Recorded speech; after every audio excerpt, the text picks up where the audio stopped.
BNP নেতা ফখরুল ইসলাম আলমগীর আইসা আপনারা কি বস্তায় বস্তায় সাহায্য দিয়ে গেছে, এইটাকে ঠিক? বস্ত্র ও পাট মন্ত্রণালয়ের মন্ত্রী জাহাঙ্গীর কবির নানক বলছেন, বিএনপির ফখরুল ইসলাম ত্রাণ না দিয়ে বলছেন বন্যার্তদের বস্তা ভর্তি ত্রাণ দিচ্ছে। এসব মিথ্যা। বন্যার্ত মানুষ বিএনপির কোনো ত্রাণ পায়নি। তারা এদেশের বিরুদ্ধে ষড়যন্ত্র করে দেশকে ধ্বংস করতে চায়।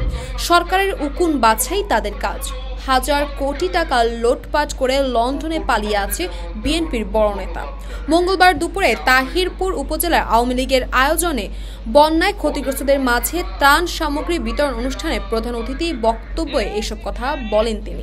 বিএনপি নেতা ফখরুল ইসলাম আলমগীর আইসা আপনারা কি বস্তায় বস্তায় সাহায্য দিয়ে গেছে, এইটাকে ঠিক? কি সবাই তো বলেন না? কারা কারা বস্তা পাইছে? শুধু এই দেশের বিরুদ্ধে ষড়যন্ত্র করে ওরা এই দেশকে ধ্বংস করতে চায়। ওরা এই দেশকে ধ্বংস করার চেষ্টা করেছিল। শুধু সরকারের উকুন বাচ্চা যেমন তেমন উকুনও বাচ্চা থাকে, কাম নাই তো কোনো। ওদের বড় নেতা লন্ডনে বিরাট বাড়িতে থাকে, বিরাট আরাম আয়াসে থাকে, হাজার হাজার কোটি টাকা লুটপাট করে লন্ডনে গিয়ে এখন পালিয়ে আছেন। কে পালিয়ে আছেন? কে পালিয়েছে? কে পালিয়েছে? তারেক জিয়া। আমেরিকার গোয়েন্দা সংস্থা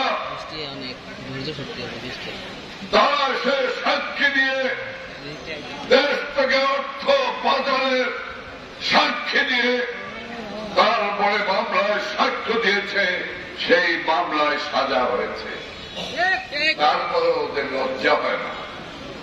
আসলে যার এক কাপ কাটা শেয়ারের রাস্তার এক পাশ দিয়া, আর যাদের দুই কাপ কাটা ওরা নির্লজ্জ, ওরা রাস্তার মাঝখান থেকে আসে।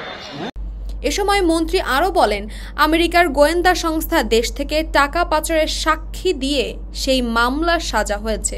লন্ডনে বসে আরাম আয়েসে জীবনযাপন করে দেশের ষড়যন্ত্র করে যাচ্ছে তারা। তাহিরপুর উপজেলা আওয়ামী লীগের সভাপতি আব্দুল হোসেনের সভাপতিত্বে অনুষ্ঠানে বক্তব্য রাখেন ত্রাণ ও সমাজ কল্যাণ বিষয়ক সম্পাদক আমিনুল ইসলাম আমিন, সাধারণ সম্পাদক নোমান সহ এ সময় আরও অনেকেই উপস্থিত ছিলেন।